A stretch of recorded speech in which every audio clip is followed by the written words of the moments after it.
नमस्कार, दिन भर की बड़ी खबरों में आपका स्वागत है। मैं हूं शिवानी। आज की खबर में बात होगी प्रशांत किशोर की भविष्यवाणी की जादूगर ने निकाली हवा की, वहीं बूथ वाइज डाटा पर सुप्रीम कोर्ट के बड़े फैसले की, साथ ही ओबीसी सर्टिफिकेट रद्द होने पर ममता ने लिया बड़ा एक्शन की, और हिमाचलियों को आया गुस्सा, मोदी ने किया हिंदू मुस्लिम की। बात होगी अडानी के खिलाफ उतरे 21 इंटरनेशनल संगठन सीजीआई लेंगे एक्शन की, वहीं उत्तर प्रदेश में आजम खान को सपरिवार मिली जमानत की। और खबर के अंत में बात होगी पूरे पोर्शे कांड में रईसजादे को बचाने ड्राइवर की चढ़ाई जा रही बलि की। इसी के साथ आज दिन भर की सभी बड़ी और प्रमुख खबरों को जानेंगे विस्तार से। उससे पहले एक नजर सुर्खियों पर। बूथ वाइज डेटा अपलोड करने का निर्देश नहीं दे सकते, सुप्रीम कोर्ट बोला 5 फेज की वोटिंग हो चुकी, चुनाव आयोग के लिए मैन पावर जुटाना मुश्किल। 8 राज्यों की 58 सीटों पर वोटिंग होगी कल। मनोज तिवारी, कन्हैया कुमार और मेनका गांधी मैदान में, पूर्व हाई कोर्ट जज भी लड़ रहे चुनाव। अडानी कोयला आयात मामले में 21 अंतरराष्ट्रीय संगठनों ने सीजीआई को लिखा पत्र, सुप्रीम कोर्ट में दायर याचिका को लेकर कही यह बात। केजरीवाल के पीए विभव कुमार की बड़ी मुश्किलें, कोर्ट ने 4 दिन के न्यायिक हिरासत में भेजा। आजम खान और पत्नी और बेटे को हाई कोर्ट से मिली जमानत, बेटे के फर्जी सर्टिफिकेट में आजम खान की सजा पर भी रोक, जेल से बाहर नहीं आ पाएंगे। तेजस्वी की सभा में मची भगदड़, दर्जनों कुर्सियां टूटी, 2 घायल, वीडियो वायरल। मोतिहारी में तेजस्वी बोले सरकार बनी तो हर साल बहनों के खाते में देंगे 1-1 लाख रुपए। प्रशांत किशोर की भविष्यवाणी की जादूगर ने निकाल दी हवा, कह दी चुभने वाली बात। सीएम ममता बनर्जी का ऐलान, ओबीसी प्रमाण पत्रों को रद्द करने के हाई कोर्ट के फैसले के खिलाफ सुप्रीम कोर्ट जाएगी सरकार। पीएम मोदी बोले हिमाचल सरकार ज्यादा दिन नहीं, कंगना को भद्दी बातें, देवभूमि का अपमान, सबका आरक्षण छीन, वोट जिहाद वाले मुसलमानों को देना चाहते हैं। बुर्के में वोट डालने को आने वाली महिलाओं की हो गहन जांच, भाजपा की इस मांग पर भड़क गए ओवैसी। अब मतगणना की तैयारी भाजपा ट्रेनिंग में बताएगी, कब और कैसे करें आपत्ति। कांग्रेस ने 100 एजेंट भोपाल बुलाए, ये मास्टर ट्रेनर बनेंगे। हरियाणा में पहली बार सीसीटीवी से बूथों की होगी निगरानी, 10 लोकसभा सीटों पर वोटिंग कल, 223 उम्मीदवार, सोशल मीडिया पर पुलिस रखेगी नजर। नवांशहर पहुंची बीएसपी सुप्रीमो मायावती, बोली भाजपा ने सरकारी एजेंसियों का राजनीतिकरण किया, दुखी है पंजाब के किसान। संदेश खाली मामले में भाजपा ने गढ़ा झूठ, बीजेपी छोड़ तृणमूल कांग्रेस में शामिल हुए सीरिया परवीन का आरोप। अंबेडकर ने कर दिया रानी का ऑपरेशन, अनुप्रिया के बाद राजभर ने राजा भैया के खिलाफ खोला मोर्चा।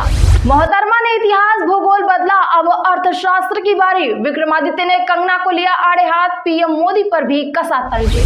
फरार रक्षा को इंदौर हाई कोर्ट से अग्रिम जमानत नहीं, फिर बढ़ी तारीख। पुनर्विचार याचिका पर निचली अदालत में सुनवाई होगी कुछ ही देर में। चंडीगढ़ में कांग्रेस लीडर जयराम रमेश, आज लुबाना भवन में डिनर कार्यक्रम, आप नेता भी रहे साथ, शहर से जुड़े मुद्दों पर हुई बात। क्या नाबालिग को बचाने के लिए ड्राइवर की चढ़ाई जा रही बलि, पुलिस कमिश्नर ने बताया, अब आगे क्या होगा।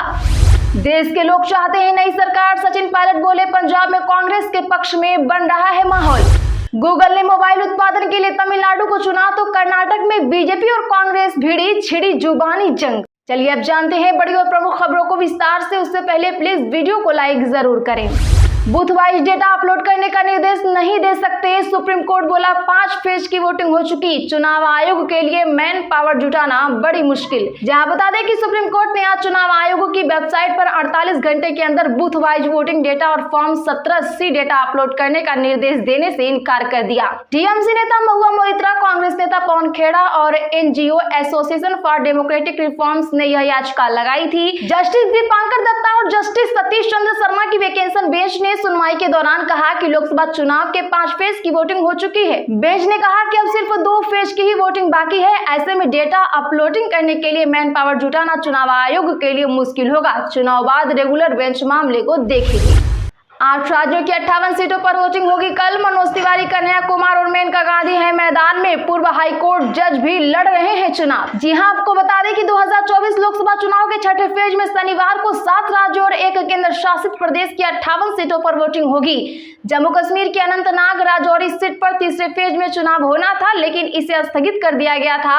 अब यहाँ 6ठे फेज में वोटिंग हो रही है। आपको बता दें तो 2019 में इन सीटों पर सबसे ज्यादा भाजपा 40, बसपा 4, बीजेडी 4, अनुसार Sapa 1, JDU 3, TMC 3, LJP 1, AJSU 1 seat जीती थी। कांग्रेस और आप अपना खाता भी नहीं खोल सकी थी। इस फेज में 3 केंद्रीय मंत्री धर्मेंद्र प्रधान, कृष्णपाल सिंह गुर्जर और राव इंद्रजीत सिंह मैदान में हैं। 3 पूर्व मुख्यमंत्री महबूबा मुफ्ती, मनोहर लाल खट्टर और जगदम्बिका पाल भी चुनाव लड़ रहे हैं। इसके अलावा मनोज तिवारी, मेनका गांधी, नवीन जिंदल, बांसुरी स्वराज, संबित पात्रा, राज बब्बर, निरहुआ भी अपनी किस्मत आजमा रहे हैं। अडानी कोयला आयात मामले में 21 अंतर्राष्ट्रीय संगठनों ने सीजेआई को लिखा पत्र। सुप्रीम कोर्ट में दायर याचिका को लेकर कही यह बात। जी हां, बता दें कि मुख्य न्यायाधीश डीवाई चंद्रचूड़ को 21 अंतर्राष्ट्रीय संगठनों ने पत्र लिखकर सुप्रीम कोर्ट से राजस्व खुफिया निदेशालय द्वारा दायर लंबित मामले को तेजी से हल करने का अनुरोध किया है। इसमें इंडोनेशियाई कोयला आयात के कथित ओवर वैल्यूएशन के लिए अडानी समूह के फर्मों की जाँच की जा रही है। यह पत्र लंदन स्थित फाइनेंशियल टाइम्स की एक रिपोर्ट के बाद आया है, जिसमें जॉर्ज सोरोस समर्थित संगठन अपराध और भ्रष्टाचार रिपोर्टिंग परियोजना के दस्तावेजों का हवाला देते हुए 2013 में उच्च मूल्य वाले ईंधन के रूप में निम्न श्रेणी के कोयले को बेचकर अडानी समूह द्वारा धोखाधड़ी की ओर इशारा किया गया था। आजम खान पत्नी और बेटे को हाई कोर्ट से मिली जमानत। बेटे के फर्जी सर्टिफिकेट में आजम खान की सजा पर भी रोक, जेल से बाहर नहीं आ पाएंगे।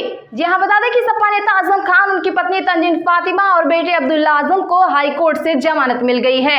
अब्दुल्ला के फर्जी सर्टिफिकेट मामले में हाई कोर्ट ने यह फैसला सुनाया। इस वक्त तीनों अलग अलग जेल में बंद हैं। दरअसल बता दें कि अब्दुल्ला के 2 बर्थ सर्टिफिकेट मामले में करीब 7 महीने पहले रामपुर की स्पेशल एमपीएमएलए कोर्ट में आजम, तंजीन फातिमा और अब्दुल्ला को 7 साल की सजा सुनाई थी।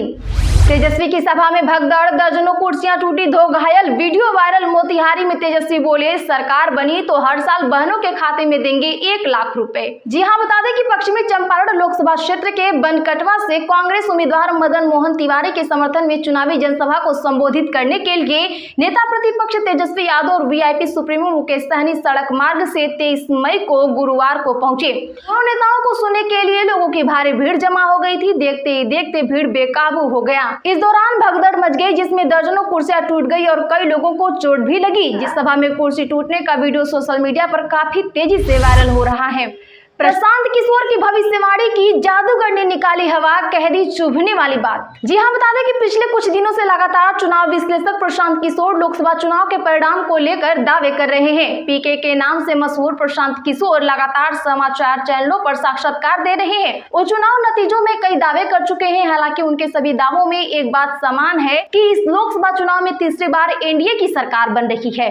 प्रशांत किशोर के इन दावों पर राजस्थान के पूर्व मुख्यमंत्री अशोक गहलोत ने टिप्पणी की है। अशोक गहलोत ने सोशल मीडिया हैंडल एक्स पर लिखा, चुनावों में मतदाताओं का मूड भांपने के लिए भाजपा अब पूरी तरह से हताश हो चुकी है। भाजपा ने अपने सभी नेताओं और समर्थकों को निर्देश दिया है कि जिस भाषा में वे भाजपा की प्रचंड बहुमत से जीत का दावा कर रहे हैं, उसी भाषा का प्रयोग करें और जनता में भाजपा के पक्ष में भ्रम पैदा करें। यही कारण है कि अचानक से सभी राजनीतिक विश्लेषकों, अर्थशास्त्रियों और पत्रकारों की भविष्यवाणियों की बाढ़ हो गई है। गौरतलब है कि इस पोस्ट पर अशोक गहलोत ने प्रशांत किशोर को टैग किया है। क्या आप इनकी बात से सहमत हैं? कमेंट जरूर करें। सीएम बनर्जी का बड़ा ऐलान, ओबीसी प्रमाण पत्रों को रद्द करने के हाईकोर्ट के फैसले के खिलाफ सुप्रीम कोर्ट जाएगी सरकार। दरअसल बता दें कि कलकत्ता हाई कोर्ट ने हाल ही में वर्ष 2010 से राज्य में जारी सभी ओबीसी प्रमाण पत्रों को रद्द कर दिया था। इस फैसले से नाराज पश्चिम बंगाल की मुख्यमंत्री ममता बनर्जी ने आज बड़ा ऐलान किया कि उनकी सरकार हाई कोर्ट के आदेश को चुनौती देगी। दक्षिण 24 परगना जिले के सागर में एक चुनावी रैली को संबोधित करते हुए बनर्जी ने कहा कि राज्य सरकार गर्मी की छुट्टियों के बाद ऊपरी अदालत का दरवाजा खटखटाएगी। उन्होंने कहा कि हम ओबीसी प्रमाण पत्रों को रद्द करने के आदेश को स्वीकार नहीं करते हैं। हम गर्मी की छुट्टियों के बाद आदेश के खिलाफ ऊपरी अदालत जाएंगे। बुर्की में वोट डालने को आने वाली महिलाओं की हो गहन जांच। भाजपा की इस मांग पर भड़क गए असदुद्दीन ओवैसी। जहां बता दें कि ऑल इंडिया मजलिस-ए-इत्तेहादुल मुस्लिमीन के अध्यक्ष असदुद्दीन ओवैसी ने आज भारतीय जनता पार्टी पर मुस्लिम महिलाओं को निशाना बनाने का आरोप लगाया। साथ ही उन्होंने भगवा पार्टी पर मतदान प्रक्रिया के दौरान बाधाएं पैदा करने का भी आरोप लगाया है, जिसमें बुर्का पहनकर वोट देने के लिए पोलिंग सेंटर पर आने वाली महिलाओं के वेरिफिकेशन की बात कही गई है। ओवैसी ने कहा, भाजपा की दिल्ली इकाई ने चुनाव आयोग से कहा है कि बुर्का पहनने वाली महिलाओं की विशेष जांच होनी चाहिए। तेलंगाना में हाल के लोकसभा चुनाव के दौरान उनके उम्मीदवार ने सार्वजनिक रूप से मुस्लिम महिलाओं का अपमान और उत्पीड़न किया। मोहतरमा ने इतिहास भूगोल बदला, अब अर्थशास्त्र की बारी। विक्रमादित्य ने कंगना को लिया आड़े हाथ, पीएम मोदी पर भी कसा तंज। जी हां, बता दें कि हिमाचल प्रदेश में मंडी संसदीय सीट से कांग्रेस प्रत्याशी एवं लोक निर्माण मंत्री विक्रमादित्य सिंह ने कहा कि अब तो प्रधानमंत्री नरेंद्र मोदी को मंडी की सेपू बड़ी का कर्ज उतार देना चाहिए। एक बार फिर प्रधानमंत्री मोदी मंडी की सेपू बड़ी, सीडू, बदाड़ा जैसे खाने पीने चीजों का नाम लेकर जनता को गुमराह करेंगे। उन्हें बताना चाहिए कि उन्होंने पिछले 10 वर्षों में हिमाचल प्रदेश के साथ क्या नाबालिग को बचाने के लिए ड्राइवर की चढ़ाई जा रही बलि, पुलिस कमिश्नर ने बताया। अब क्या होगा आगे?